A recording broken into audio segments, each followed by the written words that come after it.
Hello everybody, स्वागत है आप सभी का हमारे चैनल क्लस्टर करियर में। और आज Delhi university law faculty entrance exam की जो आंसर की है वो रिलीज हो गई है।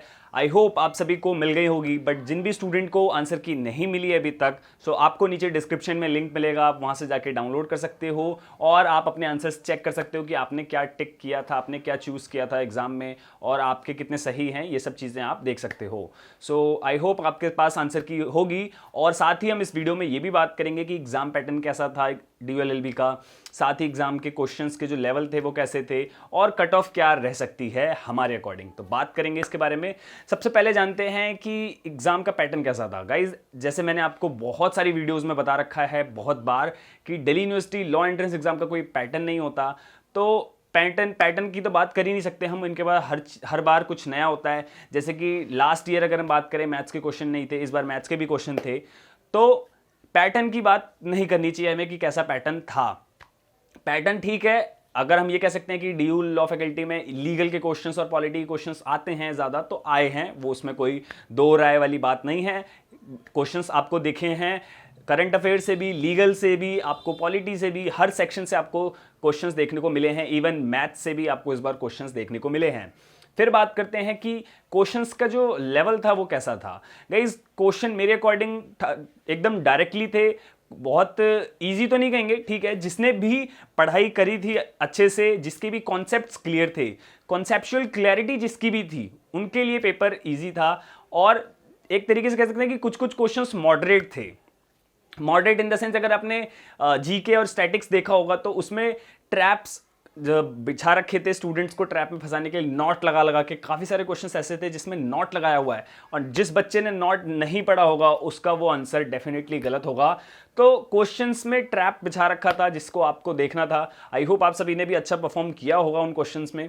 तो मॉडरेट कह सकते हैं पेपर। कॉन्सेप्चुअल क्लैरिटी जिसके पास भी होगी और थी जिसके पास भी, उसने पेपर बहुत अच्छा किया होगा। और क्वेश्चंस डायरेक्ट थे। Direct in the sense like आपसे कल्पेबल होमिसाइड की डायरेक्ट डेफिनेशन पूछ रखी थी, थेफ्ट की डेफिनेशन पूछ रखी थी। जैसे कि अगर आपने प्रीवियस ईयर पेपर्स भी देखा होगा, जैसे कि मैं हर बार बोलता हूं कि प्रीवियस ईयर पेपर्स से भी क्वेश्चंस रिपीट होते हैं। क्वेश्चंस रिपीट का मतलब ये नहीं है कि आपको एज इट इज क्वेश्चंस मिल जाएंगे एग्जाम में, ऐसा नहीं होता है। कॉन्सेप्ट अगर आप देखो कि थेफ्ट से रिलेटेड कुछ पूछा है तो थेफ्ट से रिलेटेड चीजें आएंगी, ठीक है, तो वही आया है।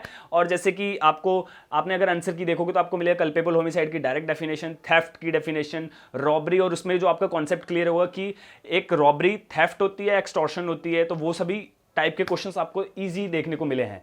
तो मेरे अकॉर्डिंग पेपर मॉडरेट है, इजी है। अगर किसी बच्चे ने अच्छे से पढ़ाई करी होगी तो उसका जो लीगल सेक्शन है वो काफ़ी अच्छा रहा होगा, अच्छे से परफॉर्म किया होगा उस स्टूडेंट ने। करंट अफेयर्स की बात करें तो करंट अफेयर्स भी बहुत अच्छा था। ये नहीं कहेंगे कि बिल्कुल ही पता नहीं कहां से उठा के दे दिया था करंट अफेयर। करंट अफेयर बहुत अच्छा था और 2020 तक का 20 का आया है, आपके पास करंट अफेयर देखने को मिला है। तो पेपर ओवरऑल मॉडरेट था, ठीक है। अब बात करते हैं कि कट ऑफ क्या रह सकती है, क्योंकि काफ़ी सारे स्टूडेंट्स हैं जो उनके लिए पेपर इजी भी था, काफ़ी सारे स्टूडेंट्स जो बहुत अच्छे से पढ़ के गए होंगे उनके लिए बहुत इजी था, ठीक है। कुछ ऐसे स्टूडेंट्स होंगे जिन्होंने थोड़ी बहुत प्रिपरेशन अच्छी रही होगी, तो उनके अकॉर्डिंग भी बात करेंगे।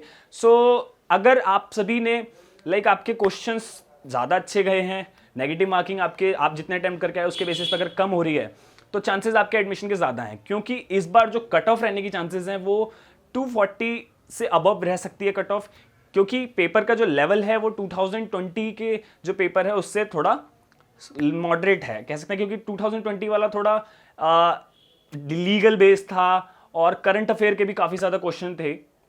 इस बार आपको लीगल मैथ्स भी देखने को मिली है, मैथ्स भी इजी थी, कोई टफ नहीं थी, रीजनिंग भी इजी थी। तो ये सभी क्वेश्चंस को देखने के बाद ऐसा लग रहा है कि इस बार का जो कट ऑफ है वो थोड़ी हाई जाएगी लास्ट ईयर के अकॉर्डिंग। लास्ट ईयर की जो फर्स्ट कट ऑफ थी DULLB फॉर जनरल कैटेगरी के लिए वो थी 228 और लास्ट थी 225 जनरल कैटेगरीज के लिए, बाकी अदर कैटेगरीज के लिए इनसे नीचे ही थी।